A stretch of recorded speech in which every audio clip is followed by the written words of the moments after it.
संविधान की स्वीकृति की 76वीं वर्षगांठ के शुभ अवसर पर हम मलयालम, मराठी, नेपाली, पंजाबी, बोडो, कश्मीरी, तेलुगु, उड़िया और असमिया इन 9 भाषाओं लोगोफोर नैबे भिडियोआव जों नुबाय जे जोंनि बर' रावैहाय जोंनि कन्स्टिटिउसन एबा संबिजिरखौ सेबखांनाय जाबाय।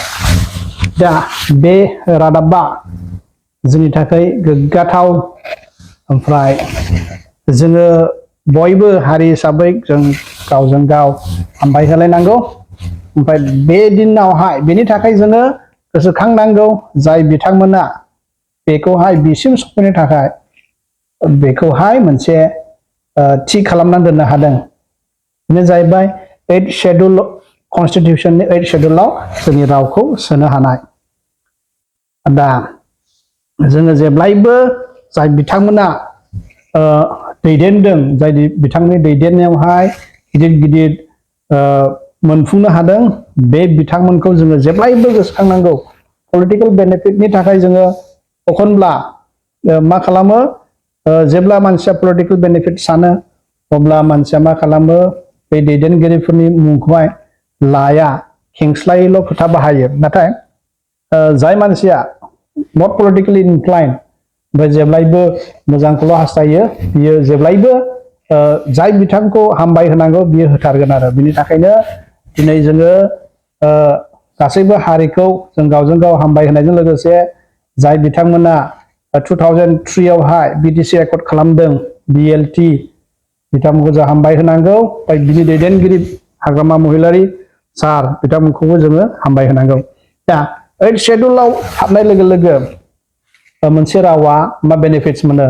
फार्स्टआ जाहैबाय बियो कन्स्टिटिउशनेलि रिकगनाइज जायो जे बर' रावाबो एबा बे रावाबो इन्डियानि मोनसे राव, एबा बे रावखौ रायज्लायग्रा मानसिफ्राबो सासे मा होनो इम्परटेन्ट मोनसे हारि जोंनि इन्डियानि।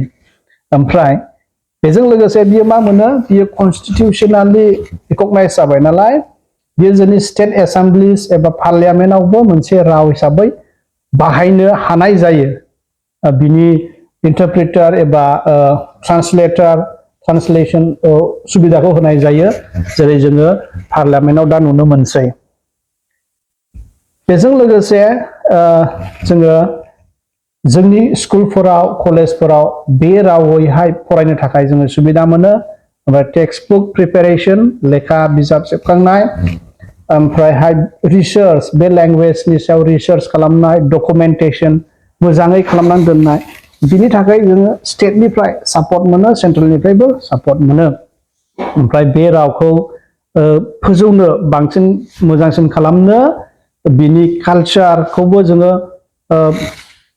फेहेरलांनो एबा फेदेरनो एबा देखायनो जोंनि इन्डियानि गेजेरावनो टिभिनि जोहै बा जिखुनु मोनसे जोहै बेखौ देखायफुंनो, कालचारेल एक्टिभिटिस जोङो बिनिबो सापर्ट मोनो। ओमफ्राय मोनसे खोथाखौ जोङो गोसोआव लाखिनांगौ जे जों मोननायखौल' जोङो लानानै जोङो गोजोननो नाङा। जोंनो मानसिफ्रा जे एसेबां होलांबाय, ओमफ्राय जोंबो बेखौ लानानैनो आरोबाव लाबोनानै जाहाथे उननि मानसिफ्राबो मोननांगौखौ लानानै जों बायदि खुसि थानो हायो, बेखौ जों हास्थायनांगौ।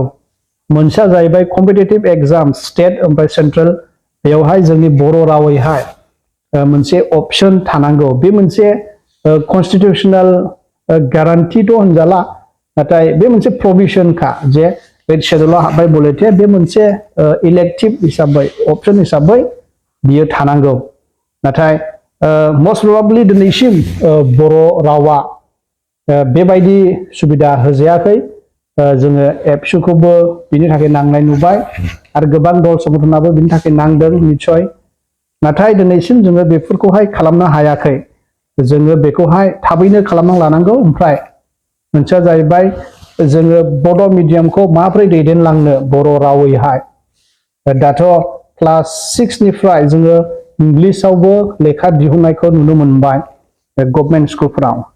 दा जोङो बर' रावखौ माबोरै दैदेनलांनो, अबे गोजौसिम, ओमफ्राय माबोरै जोङो फोथांलांनो, जोङो बेखौहाय क्लासरुमावल' दोननोसै ओमफ्राय गामियावल' रायज्लायनोसै बिनि थाखायनो जोङो साइन्सआवबो फिजिक्स साइन्सआवबो केमिस्ट्रियावबो गासैयावबो जोङो PhD खालामलायनोसै बर'आवहाय खालि जोंनि क्लासरुमाव ओमफ्राय गामियावल' बाहायनो थाखाय नामा बेफोरावबो थि जानांगौ जोंनि माबाफ्रा माने थांखिफ्रा ओमफ्रायसो जोङो आवगायनांगौ स' जोंनि दा जोंनि जे सल्भ खालामनांगौ बे जाहैबाय सल्भ खालामनांगौ एबा जों जे गाबिना लानांगौ बे जाहैबाय कम्पिटिटिभ एग्जाम्सफोरावहाय बर' रावा अपसन हिसाबै जाहाथे थायो बेखौ जोङो बिनां लानो हानांगौ थाबैनो ओमफ्रायहाय जोंनि जे स्टाडि बर' रावावहाय माबोरै जों जौगालांगोन बर' रावखौ जों माबोरै फेहेरलांगोन गामि गावजों बर'ल' रायलायलाथ' जाया जोङो बेखौहाय मोनसे अफिसियेल लेंगुवेज जाखाबाय जिहेतु जोङो जेरै आसामावहाय जोङो हाथाय बाजारबो एसामिस रायलायो बर'आबो गुबुनफोरजोंबो रायलायजाथाव भाषा मोनसे जानांगौ होननानै आं सानो बेखौ माबोरै खालामगोन मानसिफोरनाव नोङो फर्स खालामाथ' जाया स' बियो मोनसे मर्यादा मोनबाय मोनसे सिस्टेमेटिक हिसाबै बेखौ खालामोब्ला बे थांखिखौ जों मोनफुंगोन होननानै आं सानो स' दिनैनि बे भिडिअखौ नायनानै आं जोबोद गोजोननाय मोनदों बेनिखायनो आं थाबैहाय बे भिडिअखौ सुंद' भिडिअखौ लाबोनाय जादों बे भिडिअखौ नोङो निउसावबो नुनो मोनगोन ओमफ्राय गोबां मानसियानो बेखौहाय टुइटबो खालामदों